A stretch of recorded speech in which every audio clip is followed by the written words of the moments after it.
I'm doing it on this one. All right, so are you Quindarius Moore? Yes, ma'am. And Mr. Rojas, will your client waive the formal reading of the motion? He will, Your Honor. Mr. Moore, in cause number 23, DCCR 1237, I have a motion to revoke your unadjudicated probation. Shows that you were placed on probation December 5th of 2023 for the state jail felony offense of unauthorized use of a vehicle, and that was a 5-year deferred probation. Is that correct?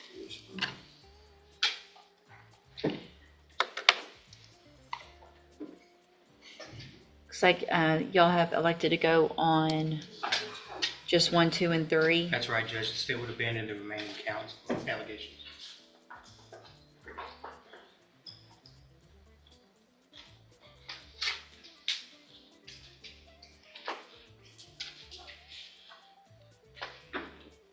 Looks like July 24th was quite the day over in Louisiana, wasn't it? It wasn't, was it? Good grief.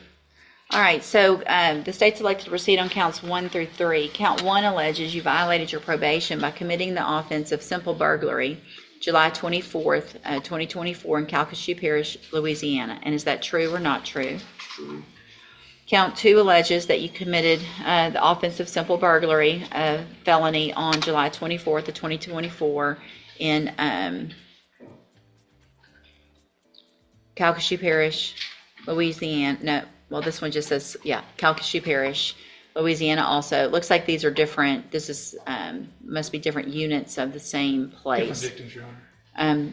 They're all, it's like 700 Henning Drive, number 65, number 67, and number 68. So they must have been different units of the same place. So count 2 is to unit number 67. And is that true or not true? It's true.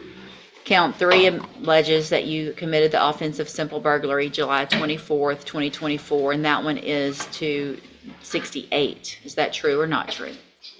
Did you enter your pleas of true to counts 1, 2, and 3 freely and voluntarily? And did you plead true to those counts because they're actually true? I have here on the computer some documents that have your signature on them that the state has marked as exhibit number 1. Before you signed these, did you go over them with Mr. Rojas? Do you fully understand them? And do you understand, if I follow the agreement that you've made with the district attorney, that you'll be waiving or giving up any right to appeal? State tenders number 1. No objection. It's admitted. Any evidence that Mr. Moore is not competent? No, Your Honor. All right, sir, I'm going to find that you entered your pleas of true to counts 1, 2, and 3 freely and voluntarily. Find those counts true. Find sufficient evidence at this time to find you guilty of unauthorized use of a vehicle and find you guilty of that offense. Sentence you in accordance with your agreement to a term of 18 months in the state jail prison. You will receive credit on that sentence for any time that you've been in custody that the law gives you the right to receive.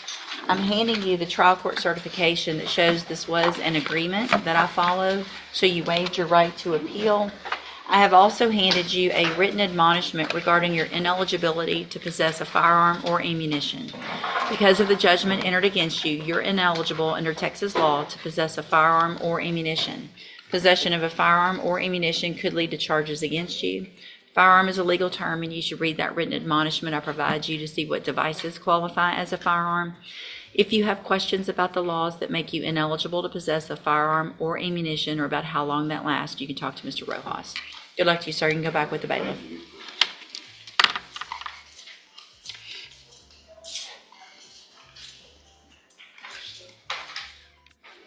Good morning. Good morning. You're Emilio Rodriguez? Yeah.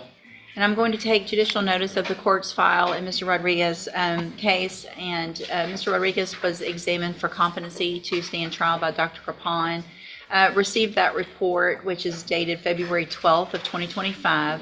And in that report, the finding is that Mr. Rodriguez is currently competent to stand trial. Is there any other evidence with regard to competency? No, Judge. Not from the state. All right, then I am going to find it. Hold on. This is where it gets complicated. He's saying parole already reviewed these same allegations, and now they're being brought up again. That creates a legal gray area.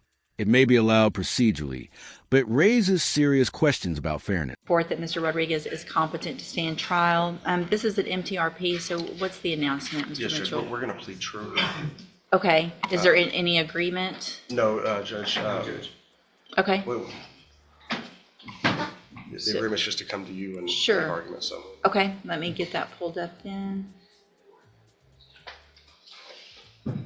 Mr. Rodriguez, the best you can, would you raise your right hand for me?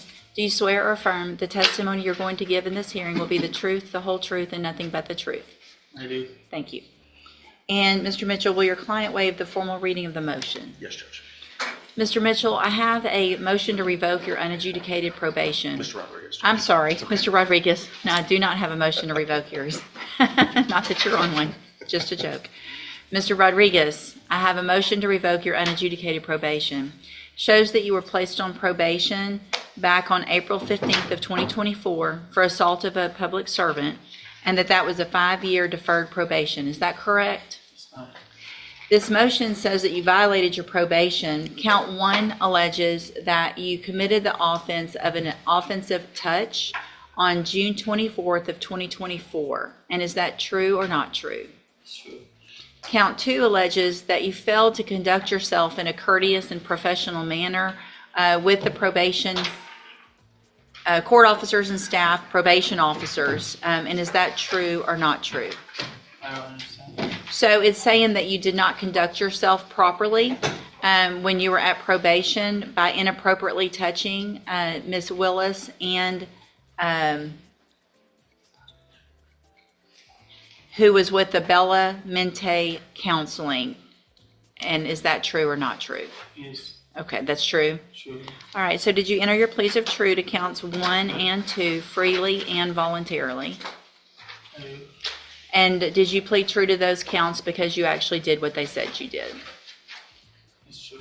All right. I'm going to find that you entered your pleas of true to counts 1 and 2 freely and voluntarily. Find those counts true.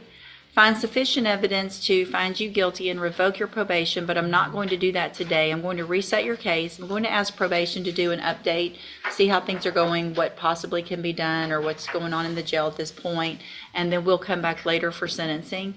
If there's anything that's important, Mr. Rodriguez, make sure you visit with Mr. Mitchell about that. He'll let me know and present your information to me on your behalf when we come back. All right, thank you. You can go back with the bailiff. Thanks. Just like that, everything comes down to choices. Take the deal and control the outcome, or risk it all at trial where the stakes skyrocket. Because once that opportunity passes, there's no going back.